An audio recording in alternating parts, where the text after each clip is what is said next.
I grew up in Tennessee in Marshall County. Grew up right here in Middle Tennessee. Went to Marshall County High School. When I turned 21, I moved to Minnesota and lived there for a while and traveled abroad later and lived in a couple other countries.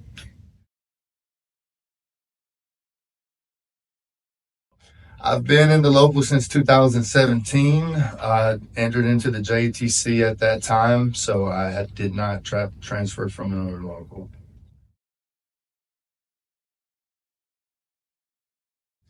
My experience in the JTC was great. Actually, it was life changing.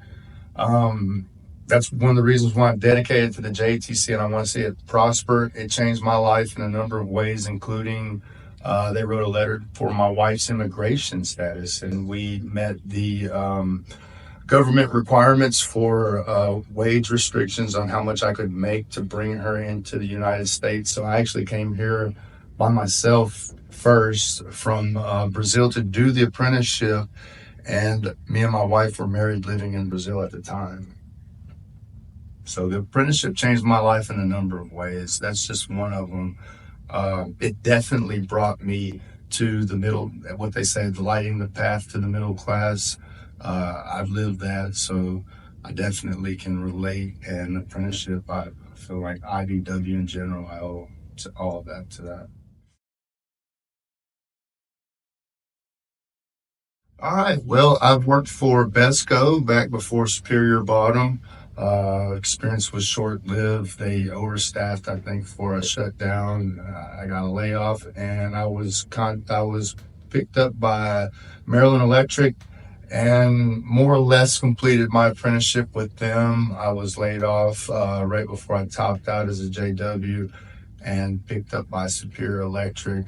I've worked for a couple different contractors. Well, actually, Tri Cities in South Bend, who I'm working for now, but locally, those are the contractors.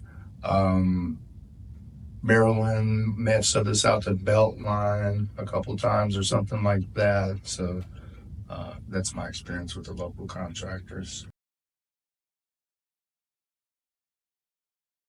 Okay, well, yeah, I've traveled with the IBW as a journeyman wireman. I'm currently working in South Bend, Indiana.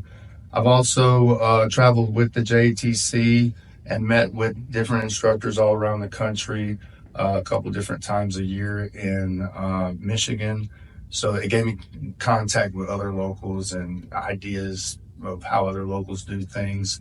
I've been in the workforce in other states as well as other countries, so that kind of gave me an insight on just different workers' rights in general, things that are different. Take, for example, in Minnesota, it's a law that all employees have to receive their last paycheck within 24 hours. That's something I'd like to see in Tennessee. That's something union members enjoy, and I think all Tennesseans and working class people should enjoy that right. So, a lot of different things from different locals I've seen in my little bit of experiences, but with the IBW more directly, I've only traveled to South Bend, Indiana.